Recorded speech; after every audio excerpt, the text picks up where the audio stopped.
Hi, my name is Karma. Okay, Chief. Chief. Right as I begin. Are you serious, buddy? Chief. Please, I beg. Move. Hi, my name is Karma. Welcome to today's video. We're getting back to work on the island, which I really need to be doing because I've made a list of all the builds that I have left to do, and oh boy. At this rate, I will be finishing my fall island pretty early into summer, which is not fun, so I'm gonna try and do some more builds in the island more regularly.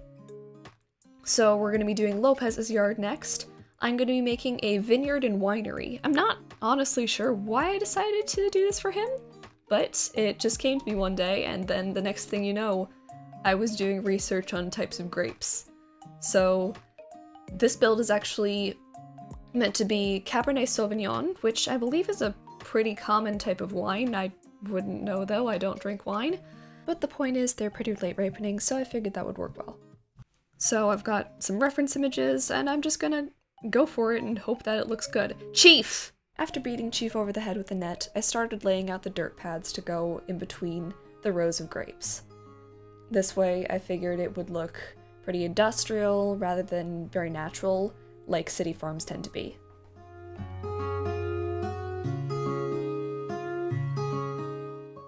I also ran out of these barbed wire fences, but as you can probably tell from my live reaction, I wasn't that upset about it. 7 pieces of fencing will be enough, I said. I don't need to go get more from my storage. I don't need to make any more. I'll be fine.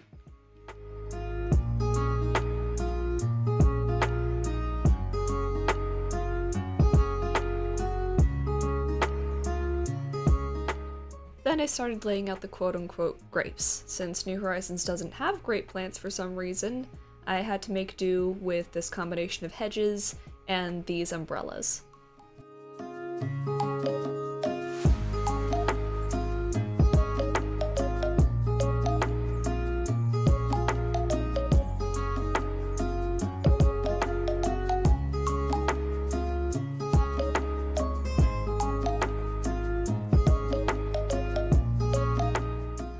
Then I felt like the paths were looking a little naked, so I went in with some custom designs, of course.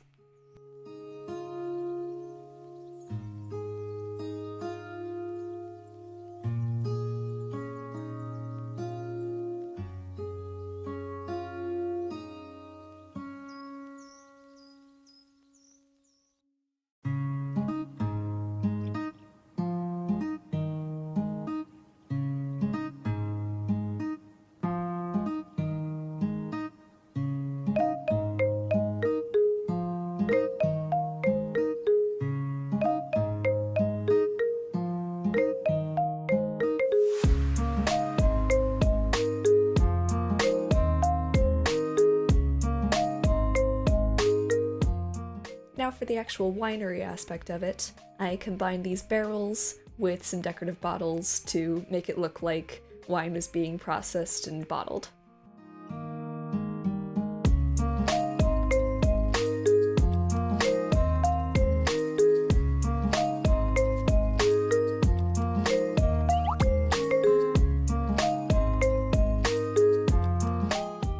Since the area still felt a little empty, I went in and added in a few other things that I felt like would just complete the area more.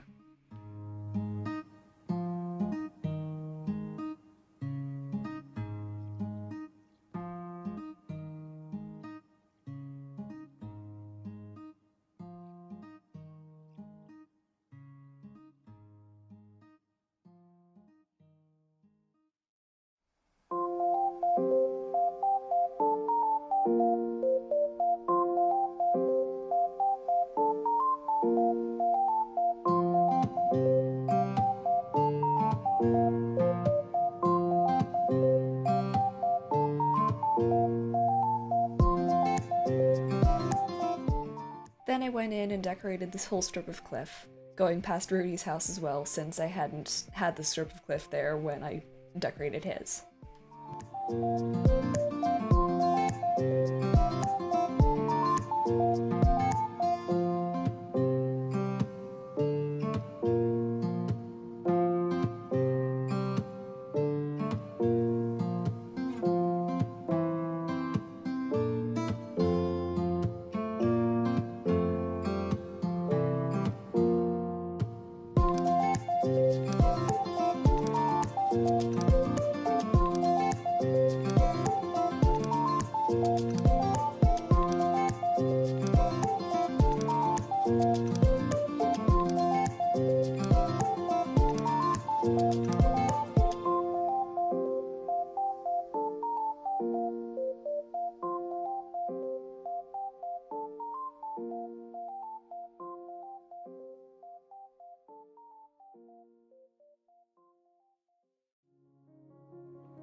Okay, so Lopez's home isn't bad. Certainly not as bad as Chief's home. Except for the, critters. Funny story, I actually got Lopez as an autofill from a friend of mine, and I didn't intend on keeping him, but then I got attached to him. But the issue with that is that there's things like these little guys, so we're gonna be getting rid of those. I felt like Lopez's home could use an entire remodel, not just getting rid of the critters, particularly in order to make it more citycore, so I started off getting rid of everything and picking out a new wallpaper and flooring.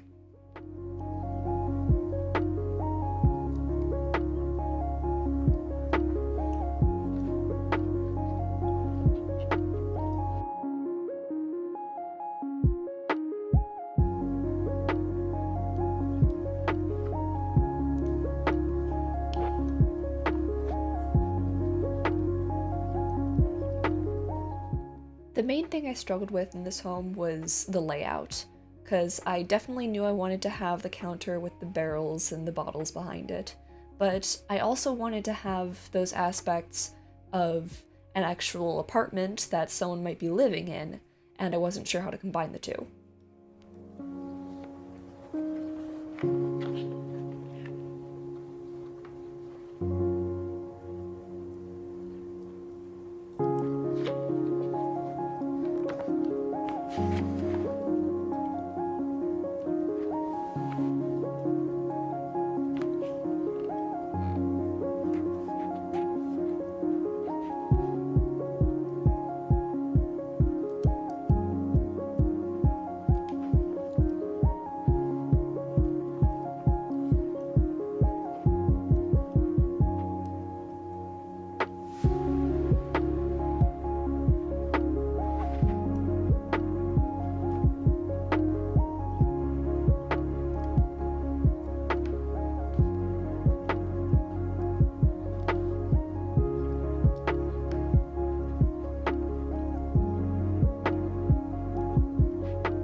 Then right about here I started getting some idea of a layout that I could do, where I knew that I definitely had to have the bedroom divided off for privacy, but I felt like the living room could be open, and I felt like once I made that decision, everything started to be much easier.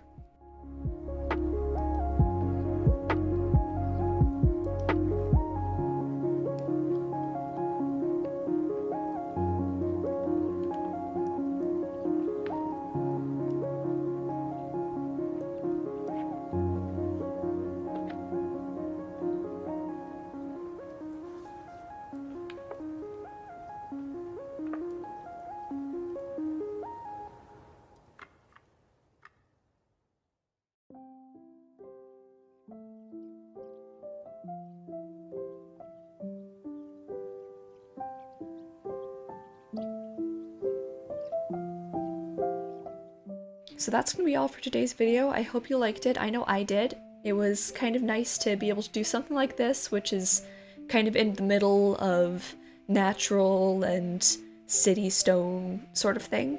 So I hope you liked it, and if you did, please make sure to subscribe. It would mean a lot to me, and I'll see you in the next one. Karma out.